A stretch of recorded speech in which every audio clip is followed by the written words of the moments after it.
Ya, Assalamualaikum warahmatullahi wabarakatuh. Selamat malam, salam jumpa kembali di podcast literasi UMM Mandiri. Dan ini kali keempat ya kita berbincang-bincang di podcast. Kali keempat saya dan beberapa rekan di literasi ini bercerita soal bagaimana mengembangkan literasi. Dan malam ini ada kedatangan tamu spesial. Ini bukan tamu spesial, ini orang lama di sini. Jadi Vita namanya. Selamat malam, assalamualaikum warahmatullahi wabarakatuh. Waalaikumsalam. Ini Vita ini Putri Fogogoro yang sudah lama hidup di Jakarta dan kemudian dengan tekad dan niatnya mau kembali ke wilayah Lampung Tengah, ke Tanah Dodomi. Istilahnya mau berbagi sharing ide dan lain sebagainya. Betul. Kita nih balik ke negeri sendiri istilahnya. Pulang kampung. Kalau bahasa sini mungkin istilahnya teteh panggil pulang nih begitu. Ya. Jadi kira-kira sudah berapa lama kita di kampung sendiri? Jadi saudara lagi bilang seberapa lama di sini, tapi seberapa lama di kampung sendiri? Saya kakak udah kurang lebih 1 tahun, jadi dari 17 Agustus tahun lalu tuh udah mulai bolak-balik ke Weda gitu. Ada undangan tahun lalu, ada undangan 17-an diundang oleh Pak Bupati, juga undangannya untuk Teteh Gafur juga bersama keluarga begitu. Jadi makanya kita datang ke sini untuk memenuhi undangan tersebut. Jadi pertama kali nginjak Weda, pertama kalinya tuh di 17 Agustus 2020. 2021 cukup lama. Gimana aktivitas melihat kondisi, istilahnya lihat Weda dengan Weda dulu dengan Weda sekarang, kira-kira seperti apa sekarang gitu? Kalau ditanya Weda dulu nih, kita baru ketemunya Weda sekarang, bagaimana nih kakak?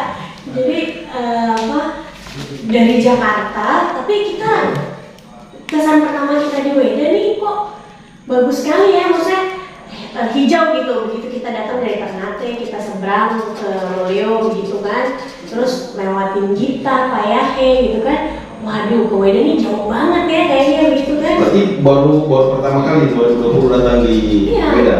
Iya, kalau ke Ternate sih udah beberapa kali ya, maksudnya kayak lebaran atau liburan itu kan, ketika Teteh Gafur mau ke Ternate mungkin kadang kita ikut gitu.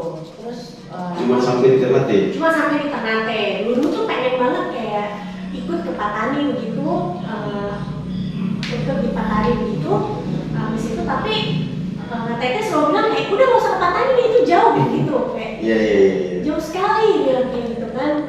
Terus dia bilang pas bilang oh ternyata nyampe Weda kayak gini, ke Patani mesti naik kapal. Oh iya, ternyata memang jauh ya kan gitu. Yes. Terus kita nih dari Jakarta baru nyampe ternyata ke Weda tuh, oh ternyata kayak begini ya gitu kan. Kita biasanya ikut Jakarta, terus lihat ke Weda sih sebenarnya sama lihat kayaknya di sini adem banget gitu.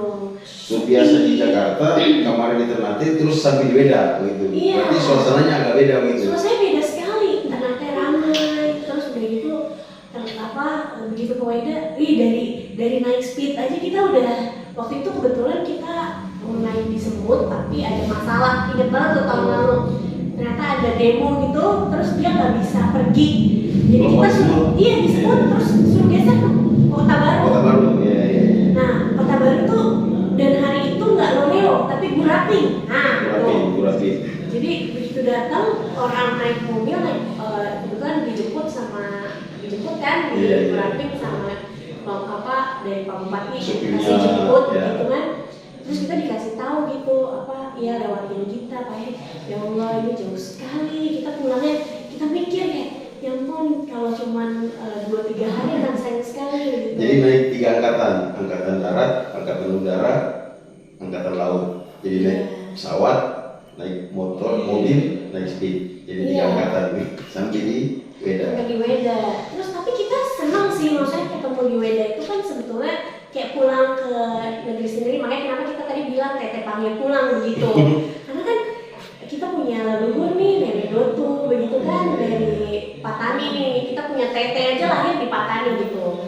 Jadi Teteh Gafur nih lahir di Patani. Jadi orang tuanya mereka ngelahirin kakak beradik yang di Patani mungkin lebih terkenal abangnya. Nah, jadi Abdul Razak. Jadi dari keluarga itu mereka 7 bersaudara gitu, paling terkenal nih abang Abdul Razak sama Abdul Ghafur nih, dua-dua terkenal. Karena Abdul Razaknya itu dia juga katanya Auri pertama dari Maluku Utara, putra Patani pertama. Iya, jadi ketika saat itu Auri buka dari Maluku Utara tuh benar-benar dia yang langsung lari ke tanah Jawa gitu. Jadi waktu itu dulu katanya ceritanya begitu. Makanya kenapa Tete Ghafur juga bisa ke Jakarta karena abangnya ada di Jakarta. Ada di Jakarta. Pada saat itu jadi Auri pertama. Iya, jadi sebenarnya orang Ternate jadi Auri pertama. Iya, orang Patani gitu, bukan orang Ternate lagi. Makanya kita bangga banget jadi orang Halmahera Tengah nih, gitu kan. Kita senang sekali berada di sini begitu. Terus udah gitu, makanya begitulah perjalanan. Makanya Tete Ghafur juga ada di Jakarta. Dia sekolah, dia tinggal sama abangnya sampai dia sekolah dokter juga. Tete Ghafur itu sebelum jadi menteri kan dia juga dokter kan. Nah itu di Auri itu, dari Auri itu masuk juga karena dari abangnya. Kalau zaman dulu katanya boleh kan adik kakak gitu. Mereka adik kakak kandung sama-sama di Auri gitu. Boleh, jadi mereka sekolah kedokterannya itu dari Auri. Makanya Tete Ghafur pertama kali habis dia lulus, dia di Malang dulu, Malang, Surabaya. Dokternya dokter Auri itu dia gitu. Kalau di sini sapaannya Bang Ghafur, biasanya sering ngobrol Bang Ghafur. Cuma kan kalau kita kan sudah cucu gitu kan, jadi kita panggilnya kakek gitu. Tete sudah aman. Aman. Iya, jadi karena dia yang diundang kan, dia sering kali kalau ke Patani sih kayaknya tahun 2019 dia udah sempat nengok kuburan. Kayaknya waktu itu peluncuran buku, ada buku autobiografinya beliau. Halmahera. Ya, sama Halmahera. Sempat kita dikasih juga sama perpustakaan daerah. Perpustakaan daerah ya.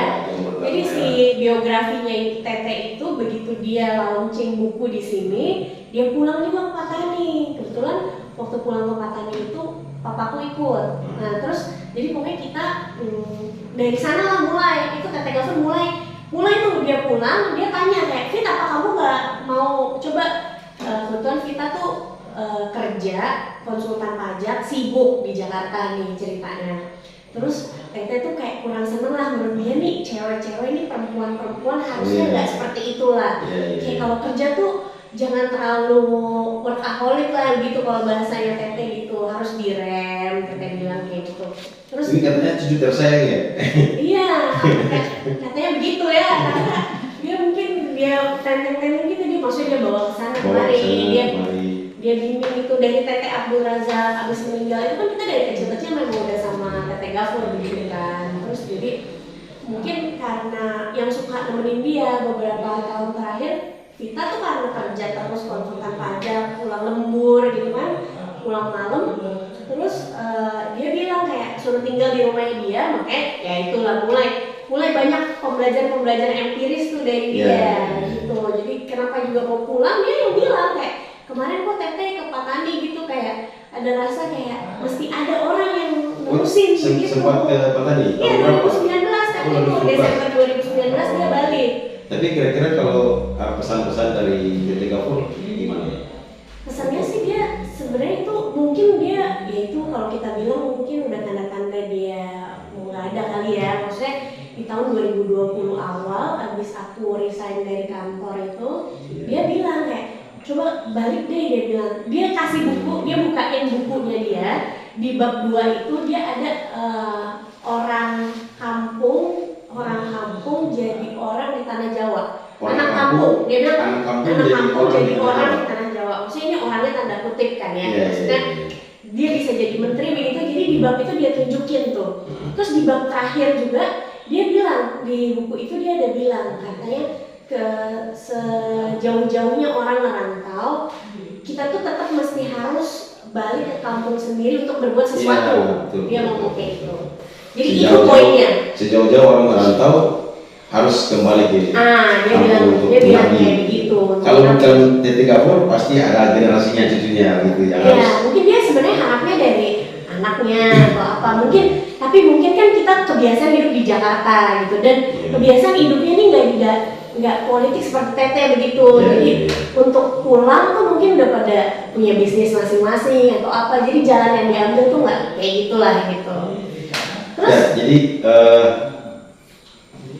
ini sudah hampir satu tahun nih, di sini 2019 ya. kita 2020. Mulai 2020 udah di sini, habis balik lagi ke Jakarta. Terus balik ke sininya nih udah berapa bulan di sini kira-kira? Ih, kita sebulan di Weda, Sebulan kita di 2 Weda. minggu Jakarta, seminggu Ternate, sebulan Weda, Nah, gitu terus. Biasanya kan Sampai kalau tahun ini. biasanya kalau dari Jakarta terus ke sini paling tidak harapannya ke sini apa seperti apa gitu untuk generasi teman-teman anak muda di sini di wilayah Pantai Ala. Oh, kalau Istilahnya dengan membawa mandat dari TT Gaffor, oh ini saya dapat mandat dari TT Gaffor gitu bahwa saya harus kembali ke daerah, paling tidak memberikan sedikit kontribusi lah di daerah. Nah, sebenarnya Tete itu dia tuh dia bilang dia tuh menaruh perhatian khusus buat orang-orang di Halmahera Tengah pada umumnya begitu. Itu dia mention spesifik di bukunya. Kalau mungkin yang pada baca, itu dia mention sekali saya menaruh harapan besar pada anak-anak generasi baru di Halmahera Tengah, itu pemuda Halmahera Tengah atau apa. Itu dia ada mention spesifik di bukunya. Jadi karena kita ini suka gimana ya, buku itu jadi kitab nih buat kita buat balik ke sini kita baca ulang-ulang. Kebetulan dari bukunya dia itu kita kalau aku pribadi berharap ya udah sesuai yang dia mau gitu, apa yang bisa kita lakukan, paling nggak kalau nggak mengajak orang melakukan sesuatu, paling nggak dimulai dari diri sendiri gitu.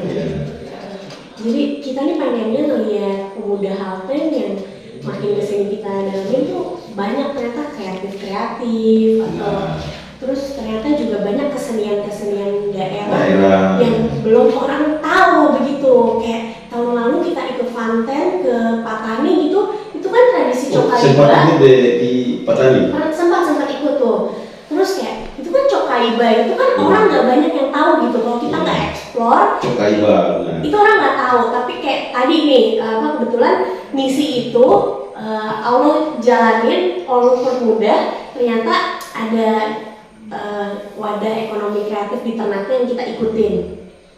Jadi, wadah ekonomi kreatif? Iya, yang kita ikutin di Ternate, di Maluku Utara nih. Gitu. Berarti belum di Halmahera Tengah nih? Belum nih, di Halmahera Tengah. Jadi pas kita balik, ternyata ada agenda itu, gitu. Oh, ada agenda ekonomi kreatif di Maluku Utara.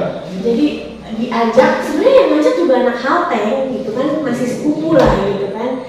Itu gerakannya itu namanya Gekraf, Gerakan Ekonomi Kreatif Nasional. Gekraf, Gerakan Ekonomi Kreatif Nasional. Betul, Gekraf. Jadi waktu itu Gekraf lagi open recruitment, mereka lagi ajak orang-orang untuk join di Gekraf begitu. Terus, nah terus kebetulan kita ada buku. Kalau orang Halteng pasti tahu semua Reza. Oh, Halteng. Oh ya, kenal. Reza. Terus udah gitu, nah Reza itu bilang, Kak ini ada ini mau nggak? Kan kakak anak ekonomi, anak konsultan pajak, masa nggak mau majuin ekonomi kita gitu kayak Kak? Dia bilang kayak gitu. Oh ini kamu ya?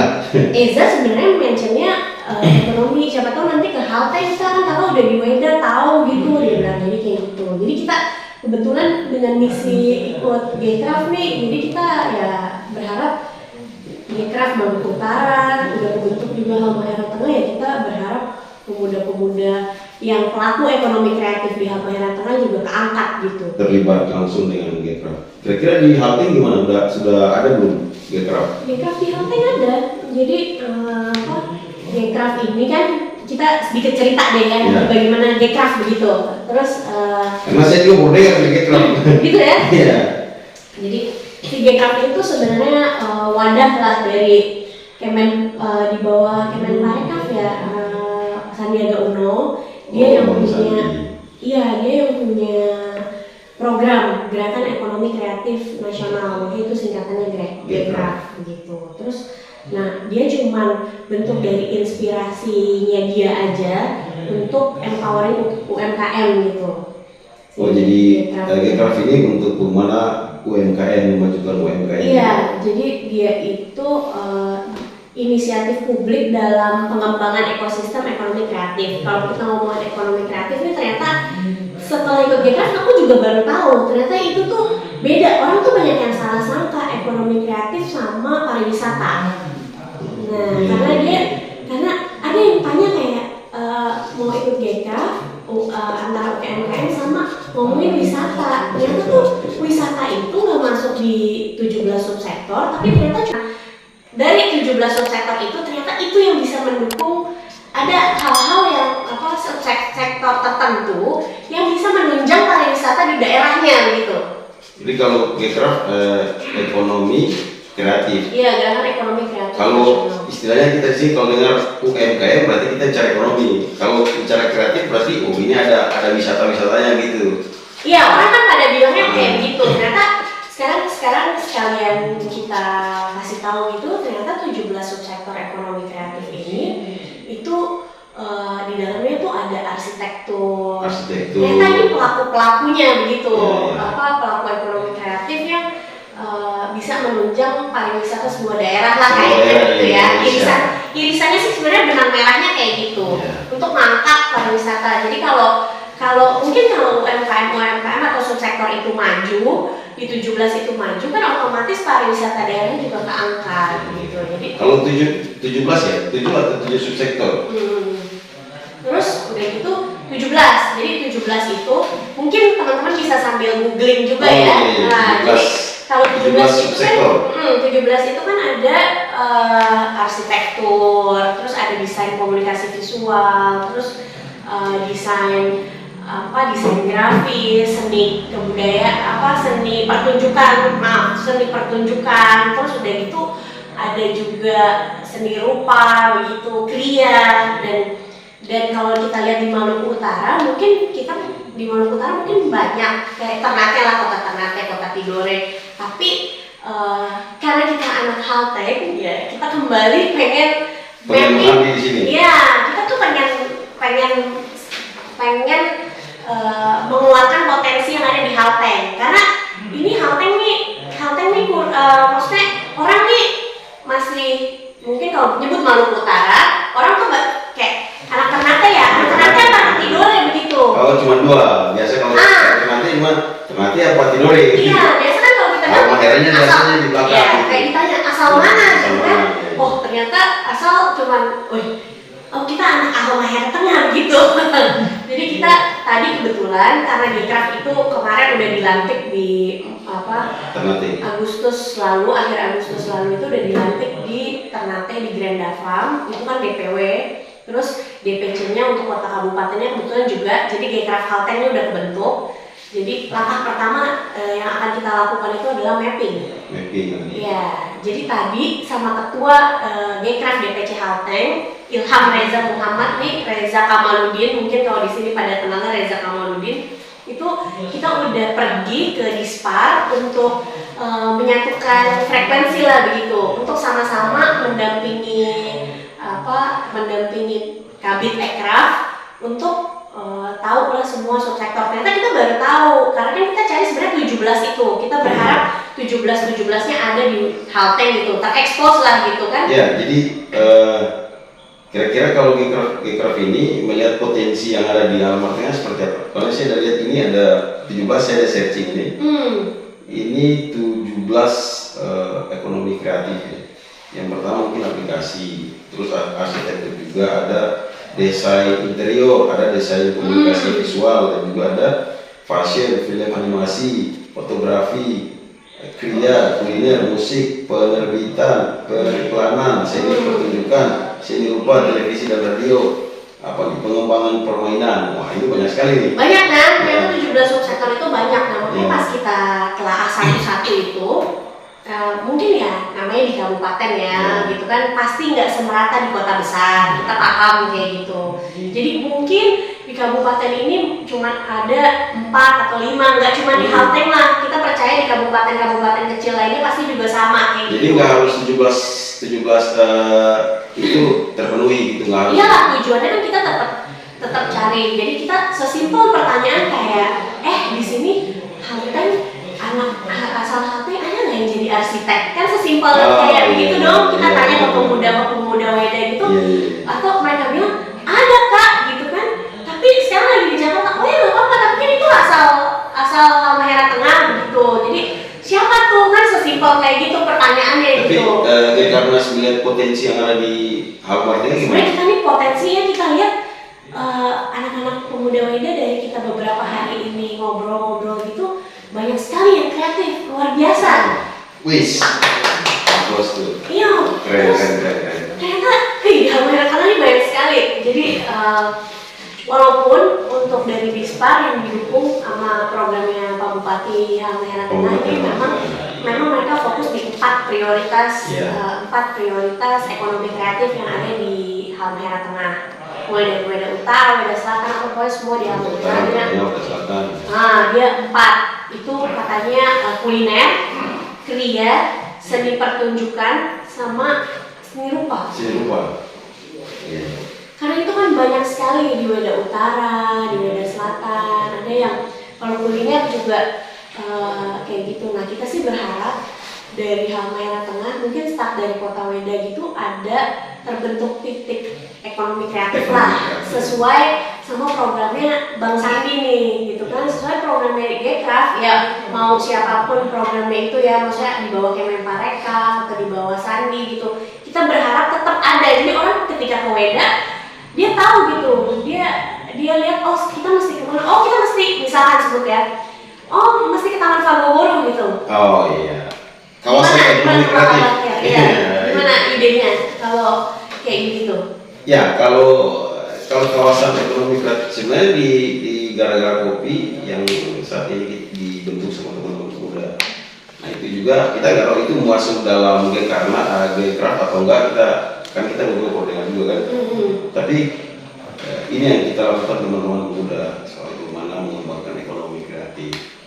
Nah, jadi ada 17 item ini kira-kira ada nggak misalkan aplikasi, ini aplikasinya apa aja gitu, istilahnya ada nggak pelatihan gitu ke teman-teman pemuda, atau desain interior, kan rata-rata anak muda ini kan banyak spesifikasinya nih, ada yang rata-rata SMA atau jurusan ini desain interiornya, wah kita belum tahu ada nggak ada pelatihan-pelatihan gitu di Gcraft itu sendiri.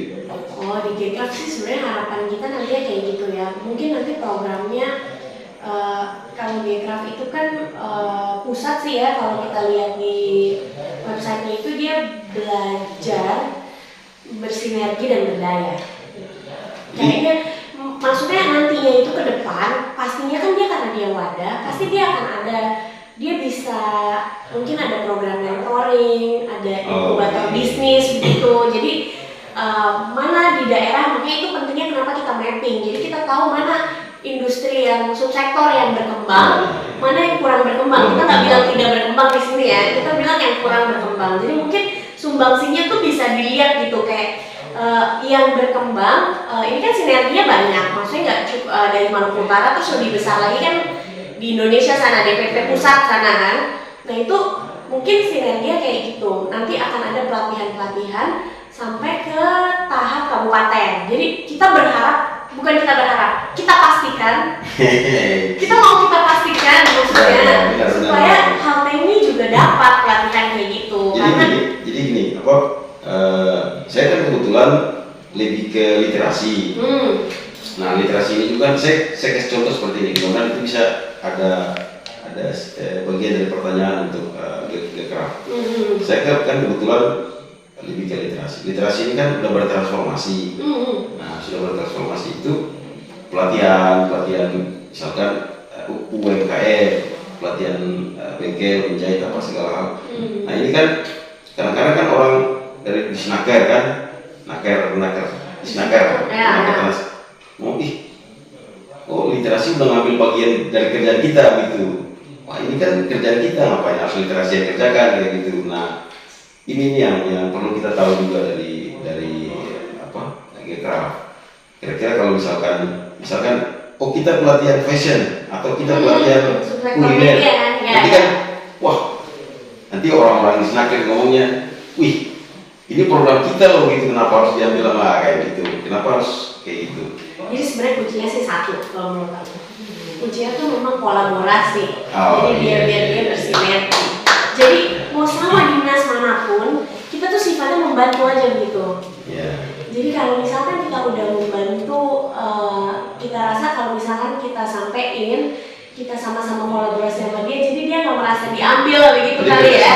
kerjasama. Iya, jadi kalau kolaborasi mungkin bahasanya jadi lebih baik lah begitu kan. Jadi dia nggak ngerasa, wah ini bidangnya di Snantertrans nih, jangan lo ambil gitu. Iya, Jadi benar.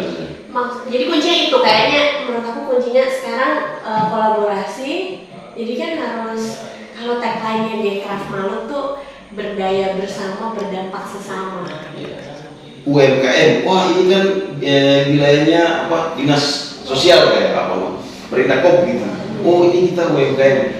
Jadi sebenarnya gini, kalau G-Craft itu kayaknya lebih relevan sama dinas pariwisata karena ada Kabit Ekraf dan ekonomi kreatif. Oh ada juga yang di bagian itu. Nah tadi kita udah datang ke Dispar, di Dispar Halteng, udah ketemu Ibu Kabit sama teman-teman lainnya yang di bidang Ekraf itu.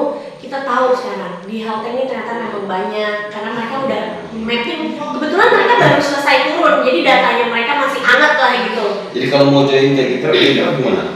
Kalau mau join di G-Craft, Kalau kita bisa nggak gabung di G-Craft? ya bisa dong, siapa aja bisa.